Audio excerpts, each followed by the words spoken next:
Solving survival riddles takes bravery, intelligence, and the ability to think logically, even under extreme pressure.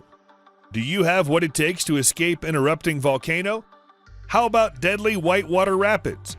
Join us now on the ultimate adventure, where everything you know about problem solving and survival will be put to the test. This is the best series of story riddles you will find. Before we get into that, don't forget to subscribe.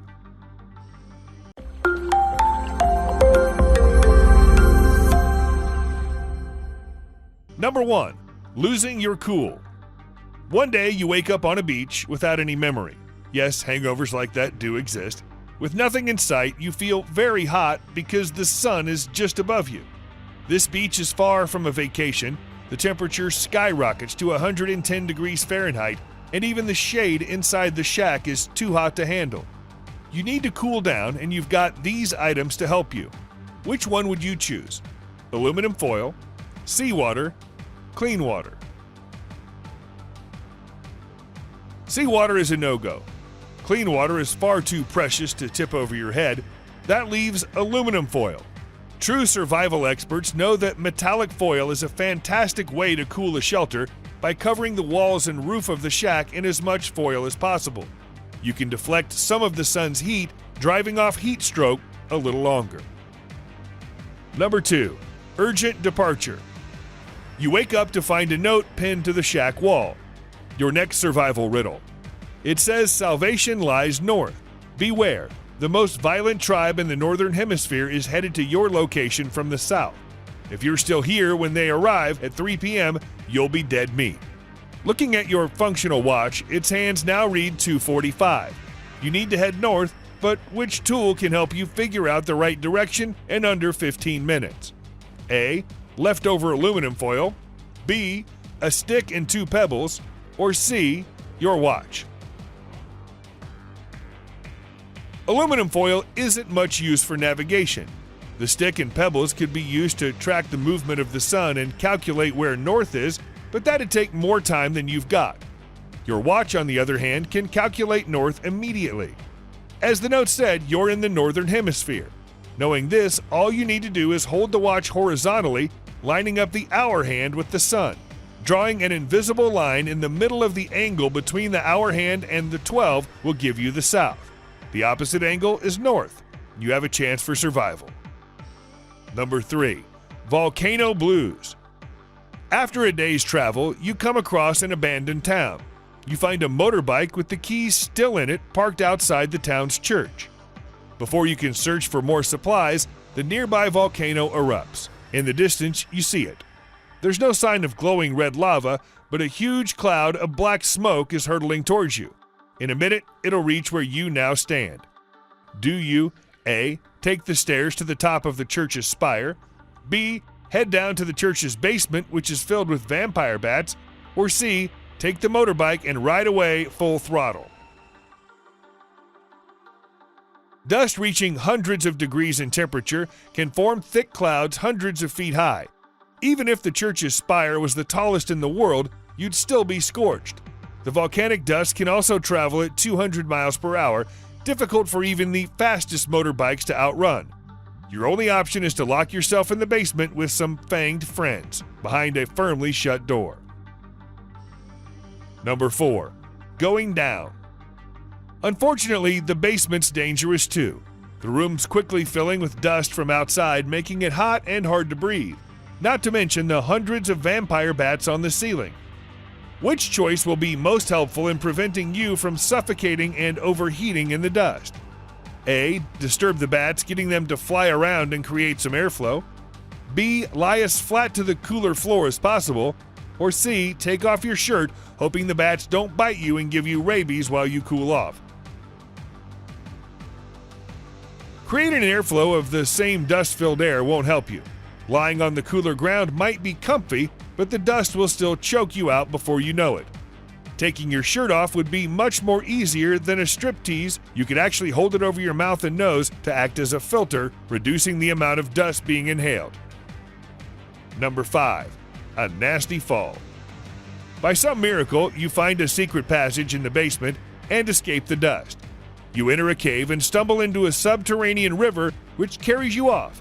Eventually, you fall down a large waterfall into a much deeper underground river, surrounded by rocky cave walls on both sides.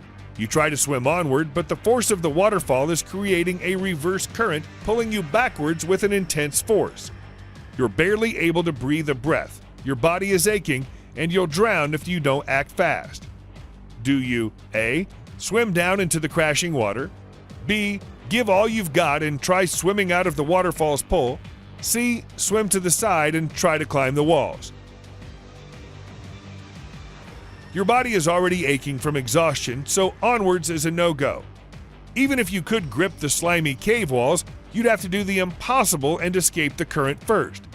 While going downward seems counterintuitive, going as deep as you can will lessen the force of the current, and swimming further downstream this way is your best bet of overcoming the deadly pull. Number 6. Abandoned hope. Eventually, the river spits you out into a murky swamp.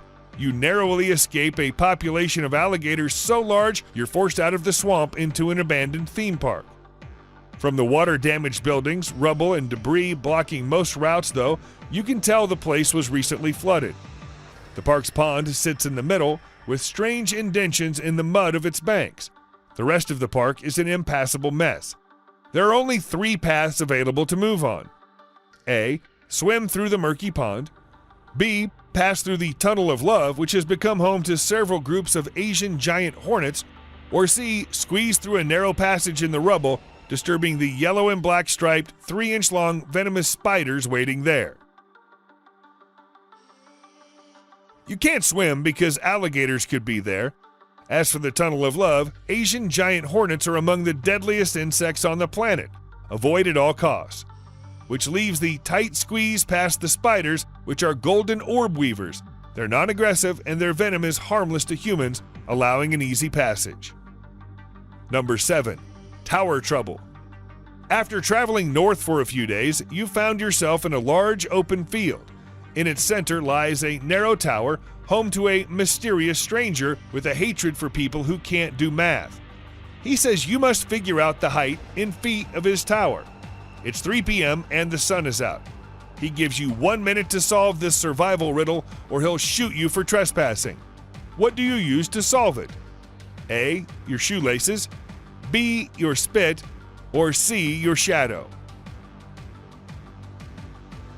In a sunny open field at 3 p.m., both the building's shadow and your own will be easy to see. Standing next to the tower, not exactly how far your shadow reaches against the tower, you can walk to the end of the tower's shadow, noting how many times your own fits inside it. Simply multiply your own height in feet by that number, and you've got the height of the tower. Now that you've passed his survival riddle, you can tell him to go and buy a tape measure. 8. Wild welcome. Your joke didn't go down too well, as the mysterious stranger welcomes you into his tower. He shuts the large oak door behind you, locking you in there.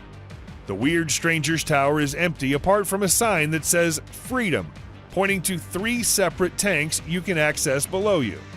You'll starve unless you do something, so your only option is to enter one of the tanks and pray there's a route out. Which tank will it be? A. Filled with 3 very aggressive territorial porcupines whose spikes have been tipped with venom from the world's most toxic cone snail. B. A hungry dairy cow with the face of a polar bear. C. A pool containing a huge 10-foot-long Humboldt squid, which the man brought up from the deep sea a year ago. These squid have a reputation for aggression towards humans, and their tentacles bear hundreds of suckers, each lined with razor-sharp teeth, to grasp prey and drag it toward their large, sharp beak. Cone snail venom is so complex there's no anti-venom to remove it. A polar bear would kill you easily. As frightening as it seems, the Humboldt squid is your best bet. Few deep-sea creatures manage to live longer than a few weeks because of the environment that's so different from their deep-sea habitat. Hop into the tank, move its dead body aside, and head for the underwater exit. Number 9. Let it slide. You think you're free, but on your journey, another mysterious stranger appears and reveals himself to be the evil supervillain. At gunpoint, he forces you to ride one of 3 water slides colored red, blue, and yellow. One of them leads to a deadly vat of sulfuric acid, while one leads to paradise. All he tells you is this: ride the red and you won't not be dead. It's a lie to say the blue isn't dissimilar. The yellow doesn't have less in common with the red than the blue. Which is the right answer to this survival riddle? A. Red, B. Blue, C. Yellow. Riding the red, you won't not be dead. This double negative means you will be dead. Yellow doesn't have less in common with red than blue, meaning it does have more in common with the red than the blue. And apparently, it's a lie to say the blue isn't dissimilar to the red, meaning it's a lie to say the blue is similar to the red, which means the blue is not similar to the red, but the yellow is.